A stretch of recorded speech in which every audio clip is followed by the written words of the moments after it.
Yes. So, స్టూడెంట్స్‌కి చాలా మంది డౌట్ ఉంటది గదండీ! ఇంటర్వ్యూలో అసలు ఎలాంటి క్వెషన్స్ అడుగుతారు? ఎలాంటి క్వెషన్స్ ఫేస్ జేసి ఒక ర్యాంకర్‌గా బయటకొస్తారనేది ఉంటది గదా! సో, స్టూడెంట్స్ తరపున ఒక క్వెషన్ ఏంటంటే సార్, ఇంటర్వ్యూలో మీకు ఎలాంటి క్వెషన్స్ అడిగారు? అండ్ మీకు అడిగిన క్వెషన్స్‌లో మీ ఇప్పుడు మీరు నెల్లూరుకి చెందిన వాళ్ళు. సో, నెల్లూరుకి ఫేమస్‌గా ఏమైనా క్వెషన్స్ అడిగారా? లేకపోతే ఇప్పుడు మీ మీ నేమ్ యొక్క మీనింగ్ ఇలాంటివి మనం యూట్యూబ్‌లో జూస్తుంటాం గదా!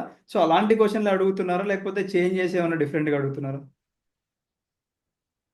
నన్ను రిగార్డింగ్ ఇంటర్వ్యూ క్వశ్చన్స్, సో ఈసారి నన్ను నెల్లూరు గురించి మన స్టేట్ గురించి ఏం అడగలేదు. బట్ నా ఫస్ట్ యూపీఎస్సీ ఇంటర్వ్యూలో అప్పుడు నా మా బోర్డు చైర్పర్సన్ ప్రిన్సిపల్ అమ్మాయి. సో సో ఆమె ఇంటర్వ్యూ చేసింది. సో అప్పుడు ఆమె ఫేమస్ థింగ్స్ అబౌట్ నెల్లూరు అని అడిగింది. Unique things unique things about your home Nellore district గురించి అని అడిగారు. అలాగే ఆ, ఆంధ్రప్రదేశ్ రిలేటెడ్ ఒక క్వశ్చన్ అడిగారు. ఆ క్వశ్చన్ ఎగ్జాక్ట్ గుర్తు రావట్లేదు. సో ఈ టూ క్వశ్చన్స్ అడిగారు. బట్ ఈ టైం ఇంటర్వ్యూ, ఈ లాస్ట్ టూ ఇంటర్వ్యూస్ లో నాకు ఎక్కడ ఏమి స్టేట్ గురించి కానీ నెల్లూరు గురించి కానీ అడిగింది లేదు. అండ్ నేమ్ మీనింగ్ అనేది అలాంటి questions usually very unique name, కొత్తగా ఉన్న వాళ్ళు, లైక్ అదేమైనా సంస్కృత్ నేమ్ అయినా కానీ, లేకపోతే చాలా డిఫరెంట్ నేమ్ ఉన్న వాళ్ళని అక్కడక్కడ కొందరు అడగడం విన్నాను, చూశాను కూడా నేను transcripts. But it's not very often. ఇప్పుడు నార్మల్ యూజువల్ నా పేరు Vinod. Vinod is like some of one of the common, Sai Vinod Krishna అంటే పెద్ద నేమ్ అనే కానీ దాంట్లో యునిక్ థింగ్ అనేది ఏం లేదు. It's common name. సో అందువల్ల వాళ్ళనేమి అలా అలా ఏం అడగరు. సో అలా ఏం చూడలేదు. But you just be prepared. Vinod అంటే ఏంది మీనింగ్, అలాగా జస్ట్ కొంత ప్రిపేర్ అయితే సరిపోద్ది. మీ ఇంట్లో మీ పేరు ఎందుకు పెట్టారు, ఇలాంటి జనరల్ రీజనింగ్ ఉంటుంది కదా, అమ్మ పెట్టిందో నాన్న పెట్టాడు, నా తాతకి నచ్చింది, ఇలా ఏదో పేరు ఉంటుంది. సో అలా జస్ట్ తెలుసుకుంటే జస్ట్ వాళ్ళు మనం ఫ్రీగా మాట్లాడొచ్చు అంతే.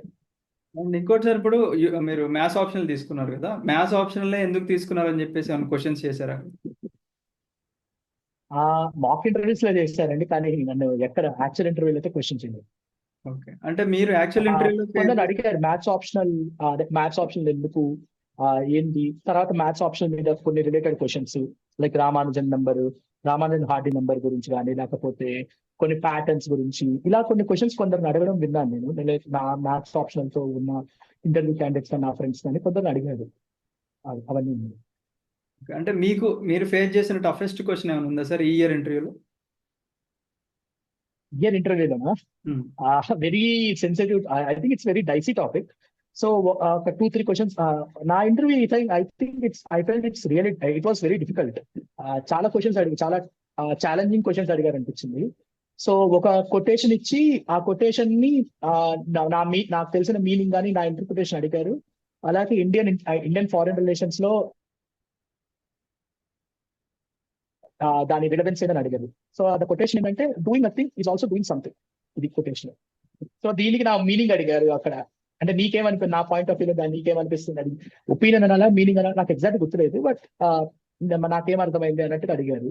అండ్ దానికి ఇండియా ఇంటర్నేషనల్ రిలేషన్స్ లో రిలవెన్స్ అడిగారు.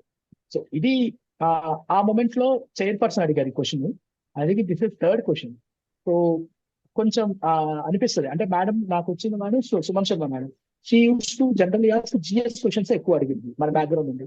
మేడం అలా సడన్ గా ఒక ఫిలాసాఫికల్ కాంటెక్స్ట్ లో క్వశ్చన్ అడగడం అనేది నాకు షాకింగ్ అనిపించింది. And it's not easy to answer directly in environment of interview setting. Okay. So అదొకటి ఛాలెంజింగ్ అనిపించింది. అండ్ ఇంకొక క్వశ్చన్ ఏంటంటే it was an intersection of sports and international relations. So ఏంటంటే సౌదీ, ఖతార్ వీటిలో కూడా ఫుట్బాల్ కల్చర్, స్పోర్ట్స్ కల్చర్ పెరుగుతుంది. హ్మ్. So European, south American culture of sports viewing అనేది ఏంటంటే స్టేడియంస్ ఆల్కహాల్ తాగుతారు, ఇవన్నీ చేస్తారు. అది ఇప్పుడు సౌదీలో కూడా అరేంజ్ చేస్తున్నారు. బట్ అలో చేస్తున్నారు. బట్ అది ఇస్లామిక్ కల్చర్ కి అగేన్స్ట్ కదా.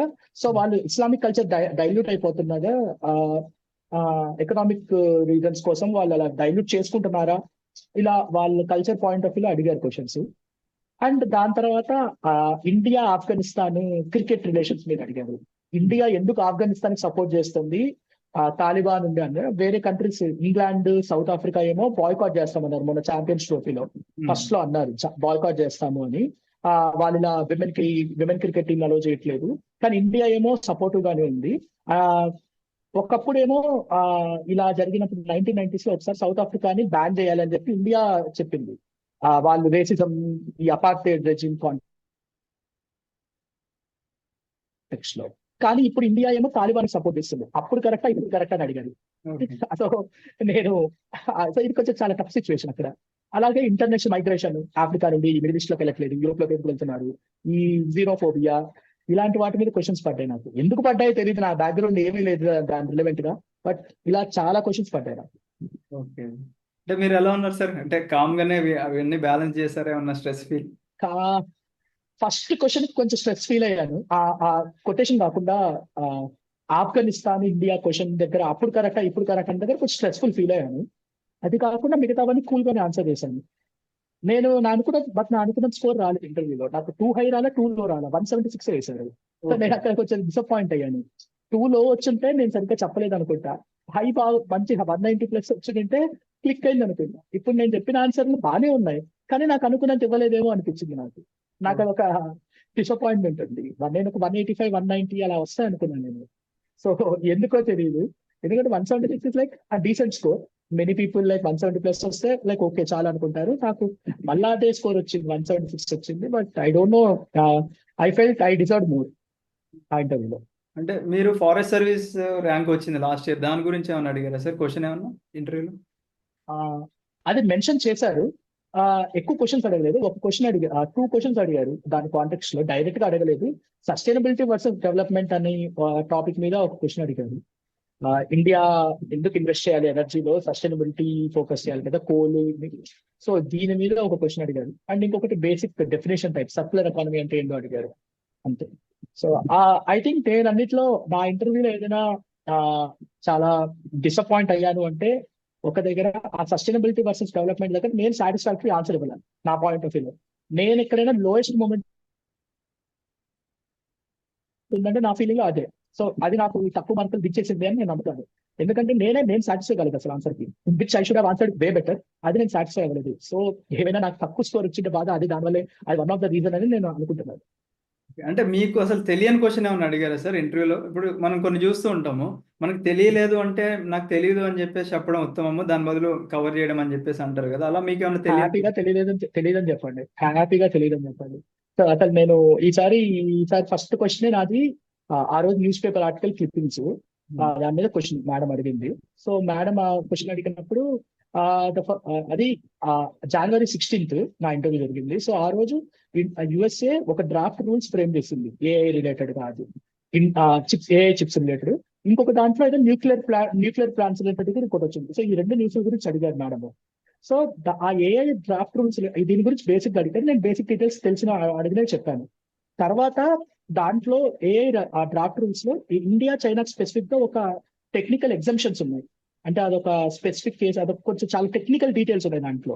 ఆ పేపర్ చదివితే నాకు అర్థం కాలేదు. మేడం అడిగారు దాని గురించి తెలుసాను. మేడం చదివాను, నాకు అర్థం కాలేదని చెప్పేశారు. ఎందుకంటే నేను అదంతా ఒకటే ఆర్టికల్లో ఉంది, వెరీ కామన్ సెన్స్. ఆ రూల్స్ ఏందో ఐడియా ఉన్నప్పుడు ఇది నేను చదవలేదు అంటే అబద్ధం చెప్పాను, తెలుసు అంటే ఎక్స్ప్లెయిన్ చేయలేను. నాకు నిజంగా చదివాను కానీ నాకు అర్థం కాలేదు, బికాస్ మార్నింగ్ పేపర్ వచ్చింది, చదివాను, ఆఫ్టర్నూన్ నాది ఇంటర్వ్యూ.